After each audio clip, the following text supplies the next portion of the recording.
خاموش چیخ قسط نمبر 5۔ گاؤں کی فضا آج بھوجل تھی۔ سورج ڈھلنے کے بعد لوگ مسجد کے صحن میں جمع ہو رہے تھے۔ یہ وہ جگہ تھی جہاں گاؤں کے بڑے بیٹھ کر فیصلے کرتے تھے۔ صحن میں پرانی چارپائیاں بچھائی گئی تھی۔ بیچ میں ایک چراغ جل رہا تھا۔ کریم الدین سخت چہرے کے ساتھ سب کے بیچ بیٹھا تھا۔ مولوی صاحب نے کھنکار کر کہا، آج ہم ایک سنگین مسئلے پر بات کرنے آئے ہیں۔ کریم الدین کی بیٹی نے بار بار حکم عدولی کی ہے۔ نہ صرف اسکول گئی بلکہ دوسرے بچوں کو بھی پڑھانا شروع کر دیا۔ یہ گاؤں کی روایات کے خلاف ہے۔ سب لوگ ایک دوسرے کو دیکھنے لگے۔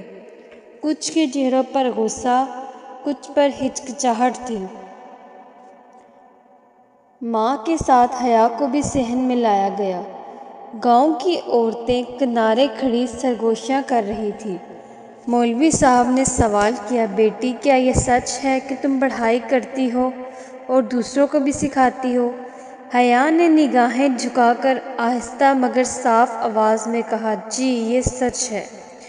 یہ سنتے ہی شور اٹھا، گستاخی ہے، یہ رسموں کے خلاف ہے۔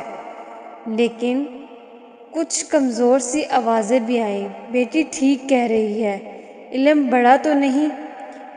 کریم الدین نے مٹھی بھیج کر کہا، میں باپ ہوں، میری عزت داؤ پر ہے۔ اگر آج اسے معاف کر دیا تو کل ہر لڑکی یہی کرے گی۔ مولوی صاحب نے سر ہلا دیا۔ سزا دینا ضروری تھا تاکہ باقی عبرت پکڑیں۔ انہوں نے حکم سنایا کہ آج سے یہ لڑکی نہ اسکول جائے گی نہ کسی کو پڑھائے گی۔ اگر اس نے نافرمانی کی تو گھر سے نکال دیا جائے گا۔ یہ سن کر حیا کے اندر سے ایک چیخ اٹھی، مگر وہ چیخ زباں پر نہیں آئی۔ آنکھوں سے آنسو بہہ نکلے۔ میں پڑھنے کا حق کیسے چھوڑ دوں؟ یہ تو ایسے ہے جیسے مجھے سانس لینے سے روکا جائے۔ ماں نے بیٹی کا ہاتھ تھام کر کہا، بیٹی برداشت کر، وقت بدل جائے گا۔ مگر حیا کا دل کہہ رہا تھا کہ نہیں، اب برداشت نہیں، یہ میرا امتحان ہے۔ اس رات جب سب سو گئے تو حیا کھڑکی کے پاس بیٹھی تھی۔ اچانک زہرا بی بی آہستہ آہستہ آئی، بیٹی ڈرو مت، میں تیرے ساتھ ہوں۔ کل سے تو میرے گھر آئے گی، وہاں ہم پڑھیں گے، لکھیں گے۔ گاؤں والے کچھ بھی کہیں مگر علم کی شمع نہیں بجھے گی۔ حیا نے حیرت سے کہا، بی بی اگر کسی کو پتہ چل گیا تو؟ زہرا بی بی نے مسکرا کر کہا، جب خواب حقیقت بننے لگے تو ڈرنا چھوڑ دینا چاہیے۔ گاؤں کے صحن میں لگائی گئی سزا کے باوجود رات کے اندھیرے میں ایک نئی روشنی جل اٹھی۔ حیا کے دل میں عزم پختہ ہو گیا، مگر چھپ کر سہی، مگر پڑھوں گی، اور ایک دن میرا علم گاؤں کے اندھیرے کو توڑ ڈالے گا۔ چراغ بجھ گیا، مگر اس کی آنکھوں میں امید کا چراغ جلنے لگا۔ قسط نمبر 6۔ رات گہری ہو رہی تھی، مگر حیا کے دل میں روشنی کا دیا جل اٹھا تھا۔ گاؤں کے صحن میں سنائی گئی سزا کے باوجود اس نے اپنے اندر فیصلہ کر لیا تھا کہ وہ اب ہار نہیں مانے گی۔ چھپی ہوئی کلاس۔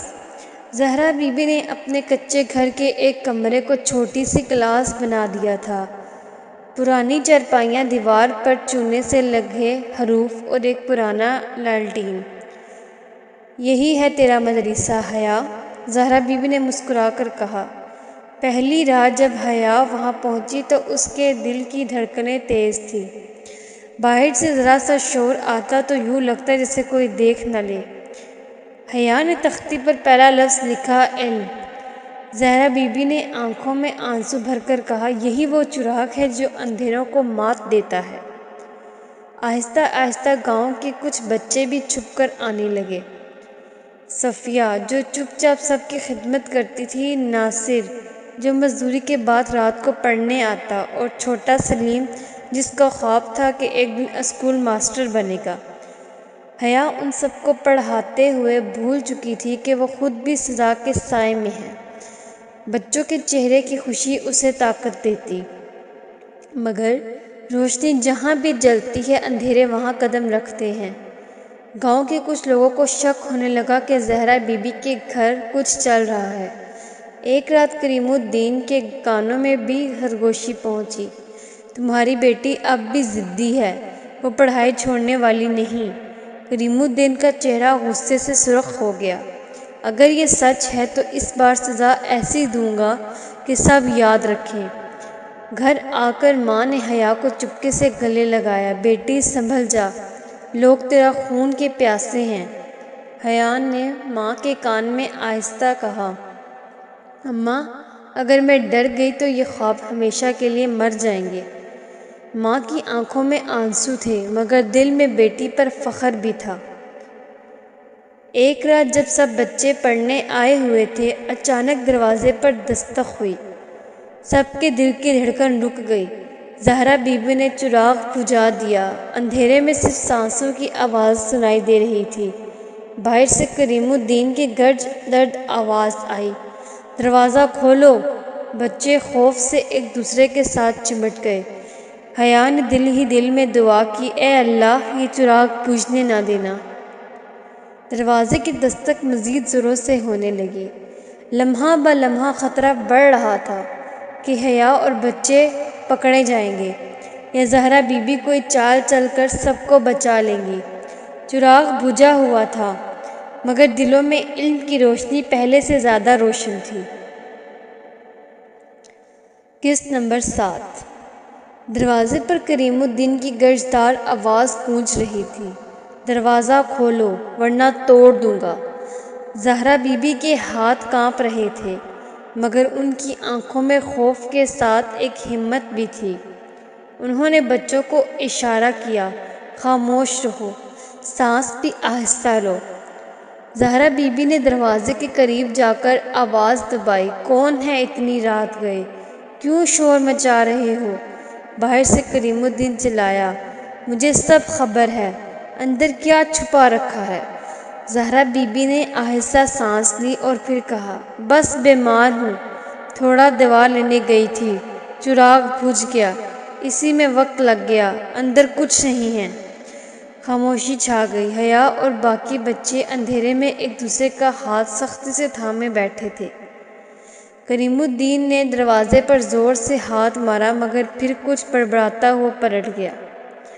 دروازے کی آہٹ ختم ہوئی تو سب نے ایک ساتھ سانس لیا۔ زہرا بی بی نے آنکھوں میں آنسو لیے آسمان کی طرف دیکھا، یا اللہ تیرا شکر ہے۔ مگر حیا کا دل کہہ رہا تھا کہ یہ سکون زیادہ دیر کا نہیں ہے، طوفان ابھی آنے والا ہے۔ اگلے دن گاؤں میں سرگوشیاں اور زیادہ بڑھ گئی۔ کسی نے کہا، رات کریم الدین نے زہرا کے گھر شور کیوں کیا تھا؟ کوئی بولا، وہاں کچھ چھپایا گیا ہے، لگتا ہے تعلیم کی ضد ابھی ختم نہیں ہوئی۔ یہ خبریں شعلے کی طرح پھیلنے لگیں۔ گاؤں کے کچھ لوگ جو شروع سے مخالف تھے اب کھلم کھلا بات کرنے لگے۔ ماں نے حیا کو رات کو گلے لگایا اور آہستہ کہا، بیٹی یہ گاؤں تیرے خواب کے لیے تنگ ہے، اگر تو یہاں رہی تو یہ لوگ تجھے جینے نہیں دیں گے۔ حیا نے حیرت سے ماں کو دیکھا، اماں تو یہ کیا سب چھوڑ دوں؟ ماں نے گہرا سانس لیا، نہیں بیٹی، خواب نہیں چھوڑنے، بس جگہ بدلنی ہے۔ یہ الفاظ حیا کے دل میں بجلی کی طرح کوندے۔ کیا واقعی اب وقت آ گیا تھا کہ وہ گاؤں چھوڑ دے؟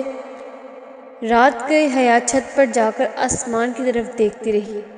ستارے اس نے اپنی طرف بلا رہے تھے۔ کیا شہر میں میرا خواب حقیقت بن سکتا ہے؟ اس نے خود سے سوال کیا۔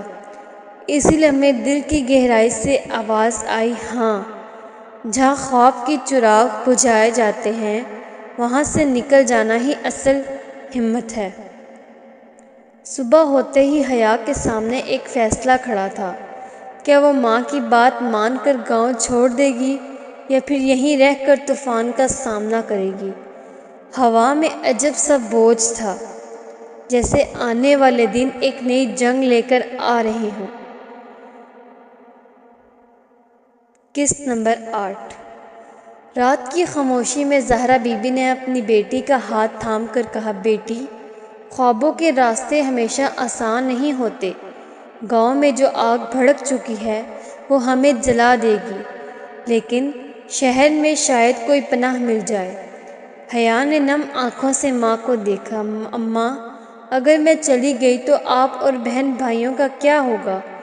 زہرا بی بی نے مسکرا کر کہا، ہم سب تیرا خواب ہیں اور تو ہماری امید ہے۔ جا بیٹی، آگے بڑھ، اگر تو کامیاب ہو گئی تو ہم سب جیت جائیں گے۔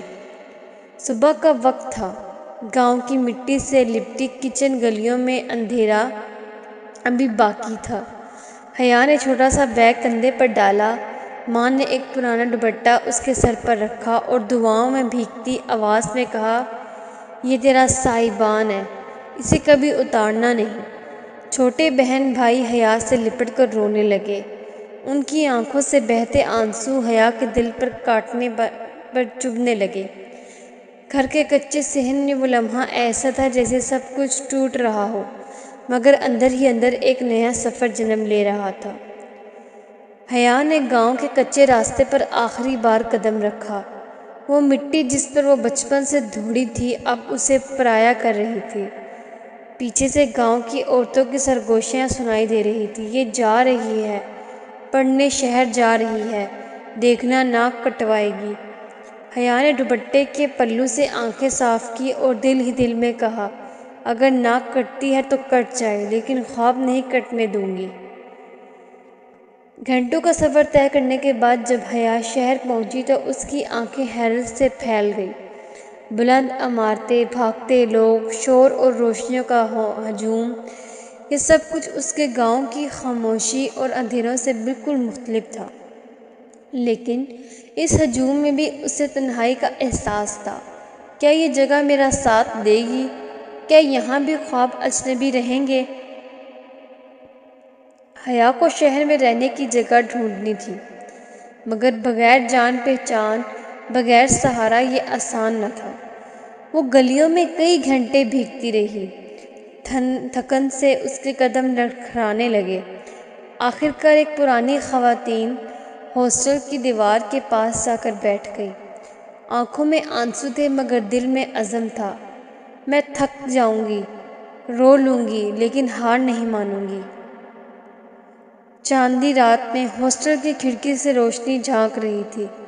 حیا نے آسمان کی طرف دیکھا اور آہستہ کہا، یہ میرا نیا راستہ ہے اور میں اکیلی نہیں ہوں، میرا خواب میرے ساتھ ہے۔